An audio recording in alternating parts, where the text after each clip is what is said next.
जय श्री हरि विष्णु। राधे राधे दोस्तों, आप सभी का मेरे चैनल में बहुत बहुत स्वागत है। आज हम आपके लिए शुक्रवार के दिन की जाने वाली व्रत संतोषी माता व्रत कथा लेकर आए हैं। कथा पूरी सुनिएगा और अच्छी लगे तो प्लीज़ लाइक, चैनल को सब्सक्राइब जरूर कीजिएगा।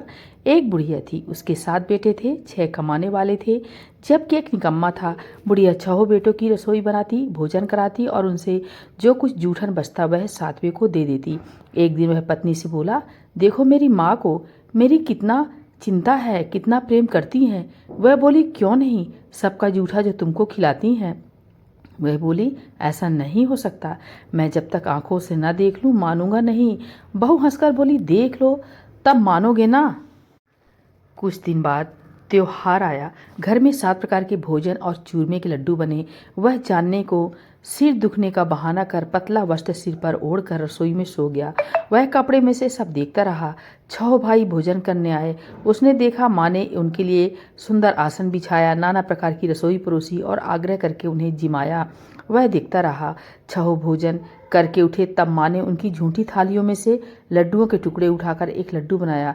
जूठन साफ कर बुढ़िया माँ ने उसे पुकारा, बेटा 6 भाई भोजन कर गए, अब तू ही बाकी है, उठ तू भी खा ले। वह कहने लगा, माँ मुझे भोजन नहीं करना, मैं अब परदेश जा रहा हूँ। माँ ने कहा, कल जाना है तो आज चला जा। वह बोला, हाँ आज ही जा रहा हूँ। यह कहकर वह घर से निकल गया। चलते समय पत्नी की याद आ गई। वह गौशाला में कंडे उपले थाप रही थी। वहां जाकर बोला, हम जाबे परदेश आवेंगे कुछ काल, तुम रहियो संतोष से धर्म अपनो पाल। पत्नी बोली, जाओ पिया आनंद से हमारो सोच हटाए, राम भरोसे हम रहे ईश्वर तुम्हें सहाय। 2 निशानी आपन देख धरू में धीर, शुद्धिमती हमारी बिसारियो रखियो मन गंभीर। वह बोला, मेरे पास कुछ भी नहीं है, यह अंगूठी है, सो ले लो और अपनी कुछ निशानी मुझे दो। वह बोली, मेरे पास क्या है, यह गोबर भरा हाथ है। यह कहकर उसकी पीठ पर गोबर के हाथ की थाप मार दी। वह चलते चलते दूर देश पहुंच गया। वहां एक साहूकार की दुकान थी। वहां जाकर कहने लगा, भाई मुझे नौकरी पर रख लो। साहूकार को जरूरत थी। वह बोला, रह जा। लड़के ने पूछा, तनख्वाह क्या दोगे? साहूकार ने कहा, काम देखकर दाम मिलेंगे। साहूकार की नौकरी मिली। वह सुबह 7 बजे से 10 बजे तक नौकरी बजाने लगा। कुछ दिनों में दुकान का सारा लेन देन, हिसाब किताब, ग्राहकों को माल बेचना, सारा काम करने लगा। साहूकार के 7-8 नौकर थे। वे सब चक्कर खाने लगे। यह तो बहुत होशियार बन गया। सेठ ने भी काम देखा और 3 महीने में ही उसे आधे मुनाफे का हिस्सेदार बना लिया। वह कुछ वर्ष में ही नामी सेठ बन गया और मालिक सारा कारोबार उस पर छोड़कर चला गया।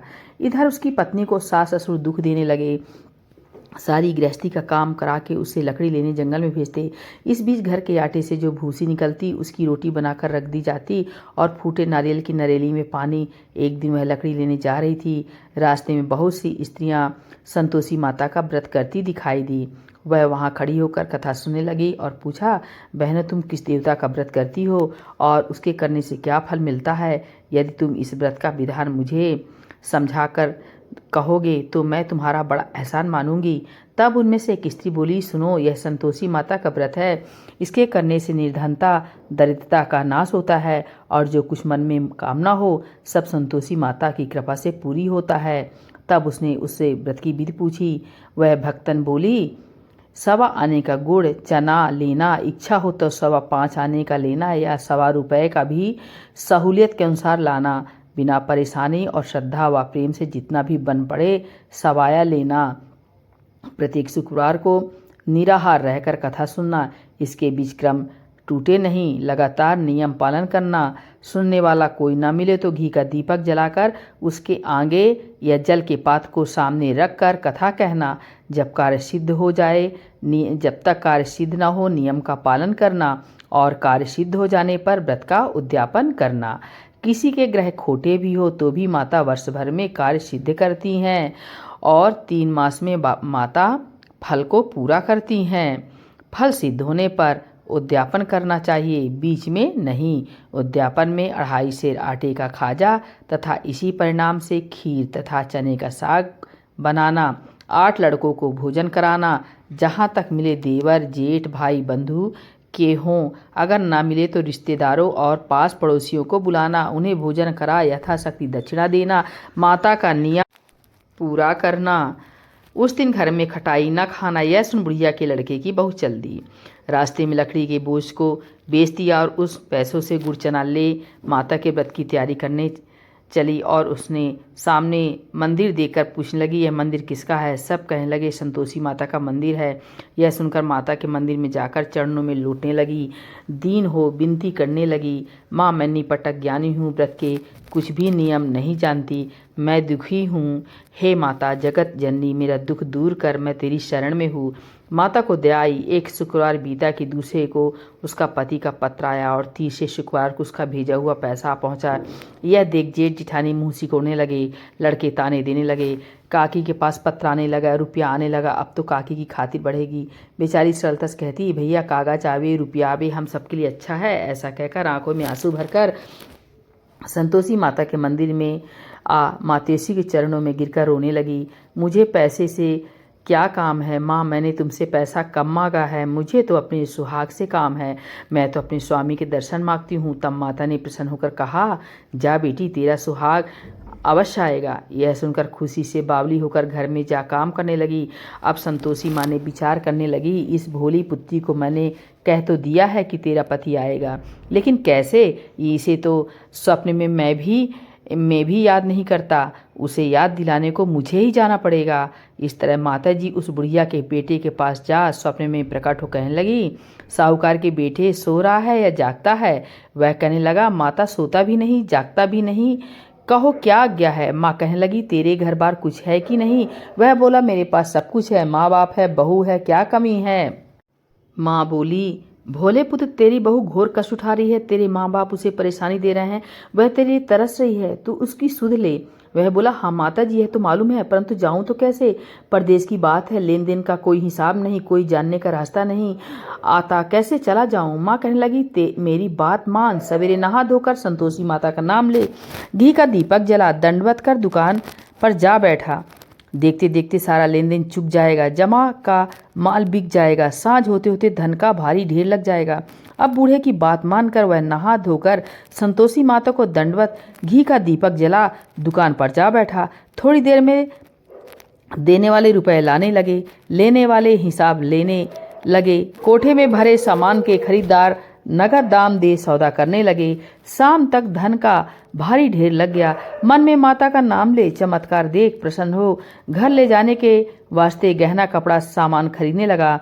यहाँ काम से निपट तुरंत घर को रवाना हुआ। उधर उसकी पत्नी जंगल में लकड़ी लेने जाती है। लौटते वक्त माता जी के मंदिर में विश्राम करती, वह तो उसके प्रतिदिन रुकने का जो स्थान ठहरा। धूल उड़ती देखकर वह माता से पूछती है, हे माता यह धूल कैसे उड़ रही है? माता कहती है, हे पुत्री तेरा पति आ रहा है, अब तू ऐसा कर, लकड़ियों के 3 बोझ बना ले, एक नदी के किनारे रख और दूसरा मेरे मंदिर पर व तीसरा अपने सिर पर।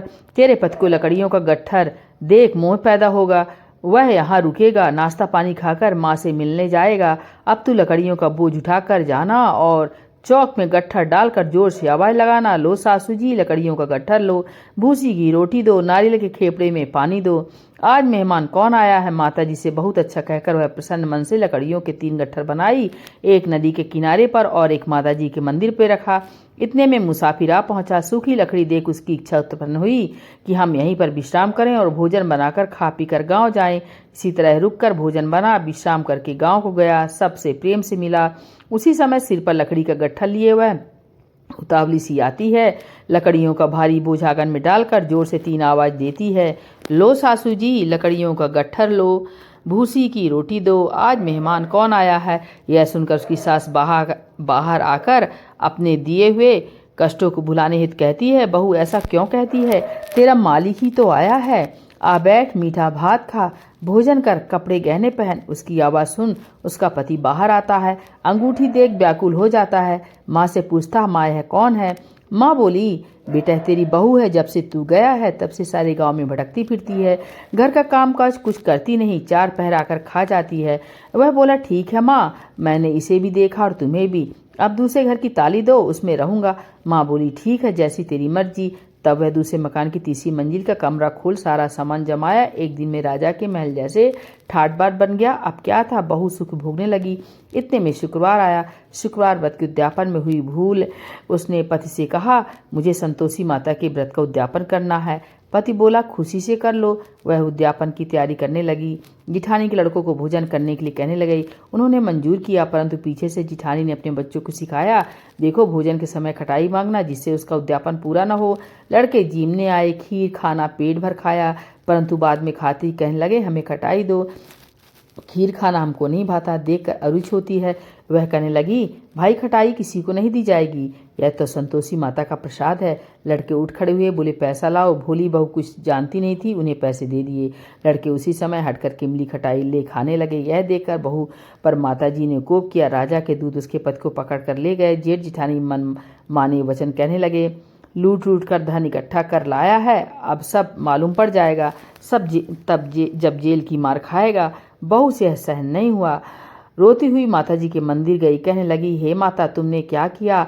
हंसा कर अब भक्तों को रुलाने लगी। माता बोली, बेटी तूने उद्यापन करके मेरा व्रत भंग किया है।